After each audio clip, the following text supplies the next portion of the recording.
Hello everyone, today I'm going to show you how to cut or trim your videos in Adobe Premiere Pro. So let's get started. So here we are in Adobe Premiere Pro and we have our sample clip right here. So first is I'm gonna teach you how to cut a clip right here. So you can just press C on your keyboard and it would activate this tool right here, which is the razor tool. So let's just press C or press this button or icon right there.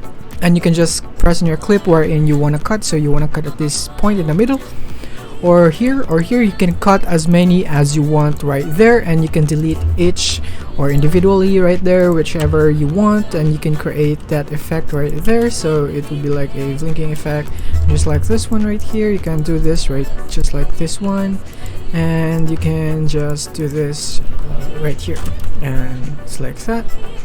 And you can also do is trim your video. So to trim it, you can just do it like this. So at the side of your clip right here, at the end, at the both ends of your clip, at the start and at the end, you can do this right here. You can make it shorter just like that. You can just do that by dragging the clip right there, or you can do it like this one right there. And yeah, I think that is a very efficient way on how you can edit your clips right here. You can cut or trim. So I hope this video helped you out.